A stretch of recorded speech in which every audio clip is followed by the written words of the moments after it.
All right, so our final technique, or our final fundamental, I shall say, is the shrimp, which is everybody's favorite. And it's everybody's favorite because we all know shrimping ain't easy, right?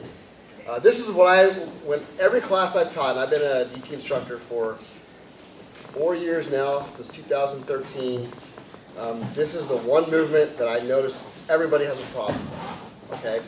And so for the minute details, I want to have Ash once again show this technique. He can break it down much better than I can, and we'll show you how it's relevant and where we use this.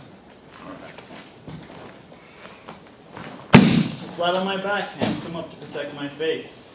This time I'm going to extend one leg flat, and I've got the other heel close to my butt. From here, I want to turn completely to my side. When I do this, I typically lift my hips up a little bit beforehand, and I'm going to turn completely to my side. So I'm on one shoulder, hip, and this extended leg.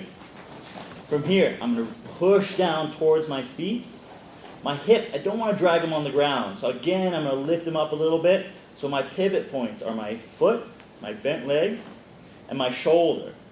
The idea here is I've created a frame. I'm now going to push my hips back till my knees are free, and I can insert them and square up.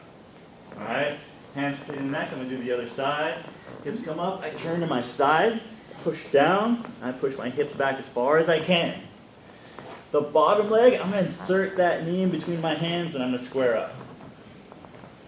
From the side, hands protecting the neck. I turn to my side, push down, push the hips back, insert the knee, and square up. All right? There are a bunch of situations where we use this. One of them is side control. So I'm going to have Doug get me in side control. We're not going to go over the details of side control or what I'm thinking, but the movement. Right? I've got a frame. I'm going to turn to my side, I'm going to push my hips back, and I'm going to insert that knee. And then I can complete my guard recovery. So, couple things I want to point out. The most common mistake I see when we're doing this as a group is people, when they shrimp, they'll shrimp off the wrong leg. So if I want to shrimp to this side, they're shrimping off this inside leg. Now that is an actual movement, and it does come into play, but only for certain types of techniques, okay? And the reason we don't want to do that is because you're not as strong, skeletal-wise, frame-wise, right? From this heel to this shoulder, I'm very strong, okay? So the way I like to, and another way I like to teach this is I'm not shrimping left or shrimping right, right? It's whichever side I want to shrimp to, right? And that's a shoulder that's going to be on the ground, and the opposite foot is the one I'm going to post on.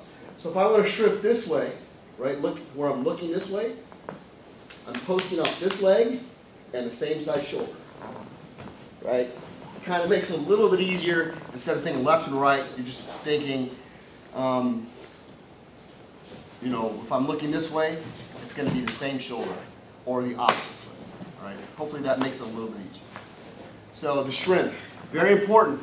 We use it for side control and also guard recovery.